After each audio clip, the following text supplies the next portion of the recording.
Bay Area do-for-self attitude, but also one that has a lot more smart than I think people would give credit to. Okay. And then we're going to talk about your computer skills. Yeah. I'm going to tackle Alice's mom first. You know, a lot of people see religion as divisive.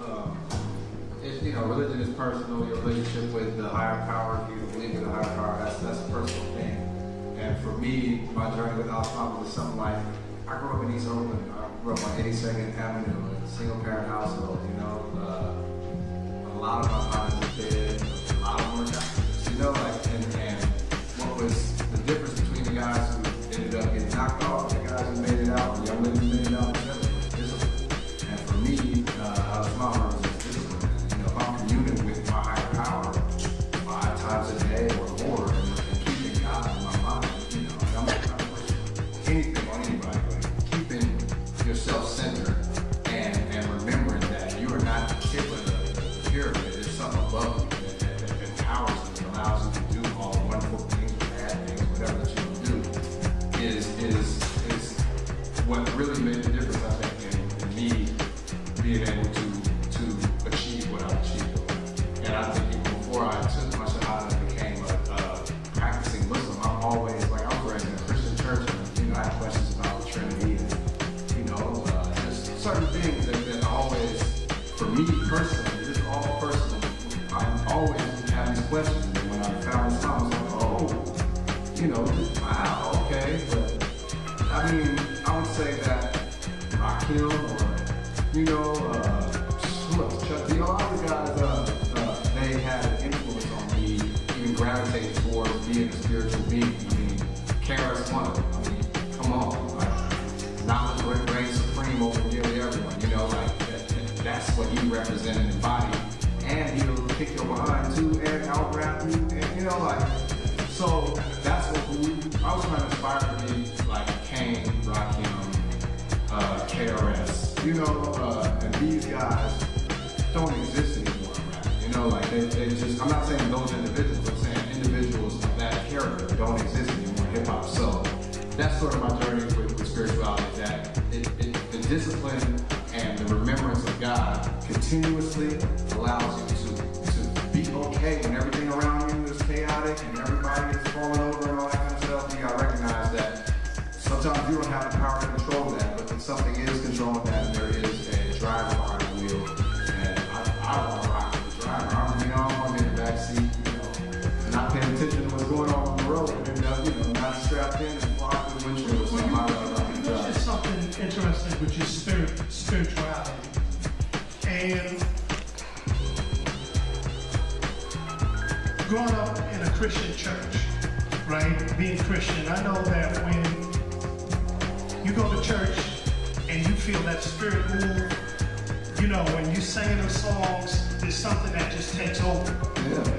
Now, for some reason, at least when I was younger, Christianity and hip-hop weren't said in the same sentence. Many people, just when I was just coming up, and people were like, you know, that's something that's against what we're trying to do. The language ain't right, all this, that, and the other. But within Islam, there was a path. Like, yo, if you don't want to do this, we're going to create this path. And so I'm going to ask about this aspect, what I'm getting at, this whole spirituality thing, and being able to feel spirit and have an avenue where it can touch and people can feel. Can you speak to that aspect? And just to make it plain, like this, if I put on my MC hat, everybody knows there's an MC. I got on my DJ hat. So there you go. Back in the day. But you know, there's a certain point when you're just flowing, or if you're dancing, or even if you're DJing, where you just feel there's something about it, like you just are in a zone, and it's like all time stops, and it's something magical about it, where people don't hear you, they feel you. And I think, and I give credit to Islam's presence in hip-hop, allowing that space for brothers and sisters to express themselves fully, be vulnerable, and be in that moment without the judgments, without the hesitations and all that. So I wanted to know if you could speak maybe to that aspect and whether or not, you know, that whole spirituality, how it influences your art, or how you've seen it influence art. If I understood it, I would probably be a TED Talk, you know, and Tony Robbins kind of motivational speaker. I mean, like you said, it's just spirit. I don't think it's magical in the sense that we always place this sort of spiritual realm outside of ourselves because we live in Western culture where, you know, it's binary rather than circular, kind of, or linear rather than circular. But all this hip-hop in general, hip-hop is an energy, it's a feeling. And I think at all times, whether it's positive or negative stuff that we manifest, it's us channeling the spirit through ourselves. And when we elevate to that next level and sort of able to bounce up and get outside of ourselves and connect with other human beings, that's like the whole point of the hip-hop movement, the whole point of really any movement, you know, but especially with hip-hop, it's like I've been everywhere except West Virginia, everywhere.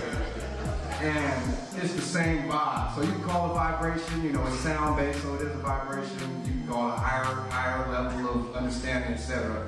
But I can't even go any deeper than that because I don't know. You know, I mean, it's really literally something manifests within you. And whenever you create something beautiful, or whenever you create anything, the creative energy, I think, is the creative movement. Well, I think it's important to acknowledge one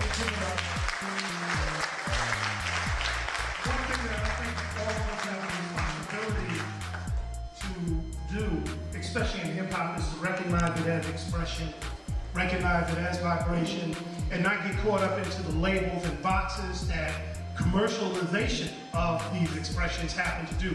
So Chewy is a Latin rapper and he can't be with you because you're the black guy, and we have our marketing plans and all these different types of things that go on that kind of limit who we really are as folks. And I think when we talk about that spirituality, there's often an attempt to disconnect the spirituality that we all have from the art. You know, it's like, oh, just keep that in the back pocket. No, that's a front and center way in which we exist. And I'm glad you were able to acknowledge that and bring that some light. And Hugh, you started talking on that a little bit earlier when you first started. But I want to get to this whole thing about entrepreneurialism, which I think is real important. When I think of the Bay and I think of all the moves that people, either individuals or collectives, have made, I think Too Short, I think E40, I think Living Legends, I think Sway Tech, I think you guys. Talk about that legacy as you understand the hustle and being independent and how you've been able to navigate that and keep your whole team together. Okay, well, we learned it from Too Short, you know, period. You know, like we signed the Jive Records, notice the name, but we signed the Jive Records because Too Short was on there, Keith Murray, Tribe Called Quest, etc. But Too Short came to Jive Records as an equal, not as somebody begging, you know. And then later, after we signed, 40 signed, same thing though. He had the biggest deal in hip hop period when he signed, and you know, I mean, I remember Vila like going and buying a Lex, like, you know what, I'm just gonna buy a Lex because we got millions right now. Like that, those things. When you're a kid, if you're looking at money as power and that, like that is something where that was almost the best lesson I think that we could have got from any rap musicians, period, is that, hey, you can be in control of your own thing, you can make this music, sell the music to people, and when you build up another fan base, you're not asking some big conglomerate who's just there to exploit you, solely there to exploit you, not your homie, they're not your friend, they take you out to eat, it's on your tab, you know, you're taking them out, you know, you shouldn't even pay for their meal, you know, so if we can step to the table as equals, that's power. That's not just money, that's power. And so when we got dropped from the label because we weren't the best slaves and we weren't, you know, the best thing for the plantation, we decided not to jump back into that system. And the people who gave us courage was 40 and Short and JT, you know, all these cats, all they get real paper. And I'll say, like, we made more money from mixtapes than we ever made from our hits. You know, like, the record label system it's not slavery because you're getting paid, but it's like sharecropping. I mean, you're getting a small portion of the output you're creating, and you're putting billionaires' kids through college. You know, so we decided that we were going to move differently because of the history of this region and because of the support that everybody here. You know what I'm saying? So like, anytime I turn on TV, Chewy got the Highway shirt on. You know what I'm saying? Like, people, our fans make pilgrimages to here to see where we film videos and to get a shirt and take a picture in front of the building that we have because of how we roll and promote it. So, and there's a lot of people looking at the I've seen companies like, how do we get a logo like that? Yeah. And this again, I come back to, we don't call it politics, but I think it is political when folks from the hood, from the communities, in the cut somewhere, create something, whether it's you and that logo and how it gets marketed worldwide, or whether it's somebody who puts finds a spot in the middle of the city, puts their piece up there, and next thing you know, companies are like, you know, we never thought to put signage up there. Let's remove the graffiti, criminalize the folks. That's political, and then put our own signage up there, and then they get the marketing director of the year. Motherfucker, no, you took it from somewhere else, and I think it's important that we kind of acknowledge that. But going back to the entrepreneurial thing, if there's a difference between you, Short, and the generation that comes before you, I think you and Living Legends, Black Alicious, really played a key role in taking this international. Moving this overseas the way that Zulu started early before, but really doing that in a big way, and if you can speak on that. I think after we got dropped, we've had a website since '94, so our website is like, after we got dropped, the only way we could really contact our fans was through the internet. I mean, a lot of our fans were college students and stuff, so we put up some sort of mail order cassette tape, mail order system through the website where, I mean, literally somebody has to send you a check, you deposit the check, you wait for the check to clear, then you fill out the little thing and send it back. But that grew so big that we realized, hey, we can do t-shirts, we can do, necklaces and all these types of things. And once we started getting these mail orders, not most of them, I'll say 40% of them were not from here. I mean, they were from Iraq and Belgium and South America, and then we said, well, we have these records, how are we going to get them out there? We can't get on TV. I mean, there was the box, so the box that played a huge role in independent rise, because people were able to choose what they wanted to see, which is, for some reason, revolutionary in America. I don't know. But we contacted these people like, throw a show. And literally, 9 out of 10 people that we talked to were like, okay, because we were going to come out there pretty much for free, we were going to rock, we wanted to sell t-shirts and all that, and then that's been something we've been doing for, we were literally on job from 93 to early 95. So for 19 years, we've been independent. We've been doing it for 19 years.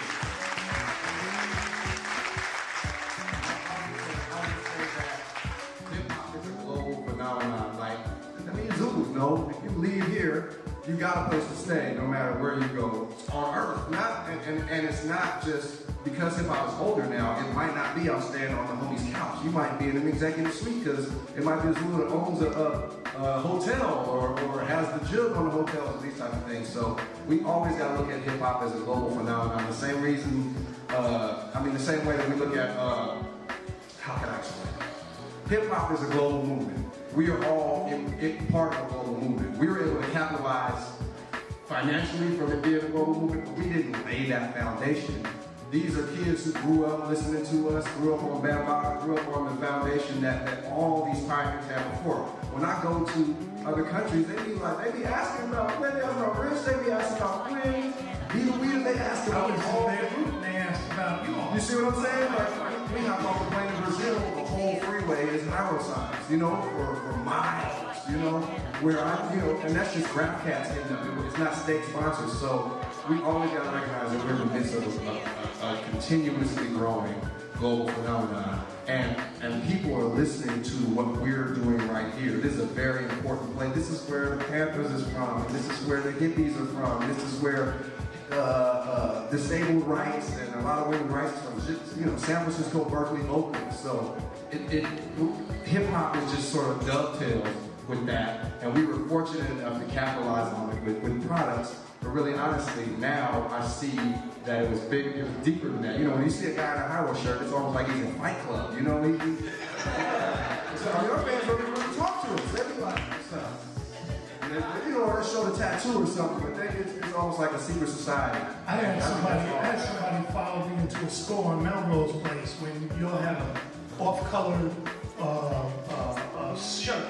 I guess it wasn't one you all selling. Somebody followed me in there. It was like, where'd you get that from? And then when I told them I knew y'all, then it was like, you know, like I thought they was gonna get robbed. So, you know, props to you for that. And I think also when we talk about just taking this thing internationally, you talked about going to other countries and really seeing like having a strong presence. Another person who we don't often acknowledge who was also early on going around the world, one was Paris and his business acumen. Paris was cutting these different type of deals early on. So like if you was out here and you was like on Sony, Paris had the wherewithal to be like, I'm not gonna be on Sony when I go to Japan, I'm gonna be on another label. And so his hustle and business game was very, very different. And he knew, he was talking the language of the labels, of territories, and really able to kind of help, you know, lay a path. The other person that doesn't get a lot of credit too is Michael Fani from Spearhead. That if you go outside the country, you go to Australia, he's huge, and his presence and his association with the Bay Area and what he started with, you know, bringing the whole political prisoners movement in music. And when he was doing these 911 festivals over at Dolores Park, which grew to be real big, that he had to take it to Golden Gate Park, where he's having 60 and 70,000 people before they move them out and replace it with outside lands. You see what I'm saying? Again, something starts and then somebody else is like, let's make an institution out of it.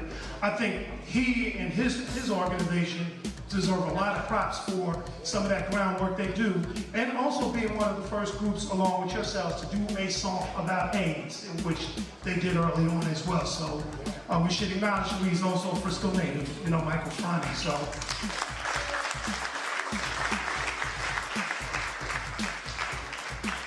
Chewy, I want to bring you into this conversation in a different way. Media maker, you know, being in radio, there's a whole politic around that. That goes beyond the KBLs and KYLDs, which are often front and center and made their moves, but let's take it back to the days of KPLO. But also, I would like you to speak, because there's a history, especially in the Latin side of things. And we can't really talk about radio and hip-hop without mentioning one of your mentors, Marcos Gutierrez, with the 9 o'clock beat. So let's kind of give people a little bit of that history and some of the politics around that. You know, being Latino, having a mentor like Marcos, being in a world where they're playing black music, but then they want to separate as we move up in our careers, Latins over here, blacks over here, and all that sort of stuff. Well, it's crazy, because, you know, just growing up in the Bay Area, you didn't see colors like you see elsewhere. So, especially here, you know, you grew up listening to P-Funk and Confunction and Christopher Williams, and then hip-hop comes around and you're listening to Grandmaster Melly Mel and Africa Bambaataa, and you're listening to Dana Dane and Slick Rick and all that. And Marcos Gutierrez saw that was a movement that was already getting a lot of play, a lot of attention. And at that time, I was in high school, just starting to intern at KSOL, and he embraced hip-hop. You know, he said, we're gonna do something called the 9 o'clock beat. The station was an urban station. They didn't really play hip-hop in rotation. So he said, okay, we're gonna give him a little segment on his show, and we're gonna let him run with it. 9 o'clock beat, it's an hour. It's not gonna hurt anybody. But needless to say, that became probably one of the most popular things on that station. And you know, we first played like Public Enemy and some of that stuff early on, and featured it on a commercial radio station. You know, when nobody was really playing it on a commercial radio station, we said KPLO was playing in Cali and some of that stuff, but that was on you know, college level, so it wasn't really hitting tons and tons of listenership. So that was incredible, just to be a part of that early on, and that was probably back in 85, 86, around that time, more or less. But Marcos was also, along with Doug Lee, who was Asian on a black radio station, because that's what they called it, an urban black radio station. It was an Asian guy. He had the traffic, he had the news director, Dave Padilla, who at the time, as a kid listening to Dave Padilla, I didn't even know he was saying Padilla, because he would say, this is Dave Padilla. And I was like, I didn't know that was Padilla. You know, it's just like when you listen to Judge Lee, I thought it was a brother, and then I see him, and it's a little short Asian guy on the radio, and it sounded just smooth as shit. Oh shit, that's Judge Lee! Like when you see Michael Erickson, you know, rest in peace now, but you know, Michael Erickson, probably the suavest white guy you ever met. You know, these guys were just legendary and inspired us all to be in radio, and I just wanted to be like a guy named Lee Perkins. That's what I wanted to be. A little short black man who was just on fire, brought the most energy to radio. Like, I love Marcos Gutierrez and he brought me in, but I wanted to be Lee Perkins so bad. I just wanted to be Lee Perkins because he had so much energy. And I mean, it was just beautiful to be from the Bay Area, to be able to be embraced by all colors of people. And I don't know anything else but that, so I didn't really see it as a boundary on my side, but you know, yeah, they do try to segment you like, oh, you speak a little Spanish, because you know, you can appeal to the white people. Let me ask you this. Oftentimes when we talk about commercial radio, it's a blessing and a curse.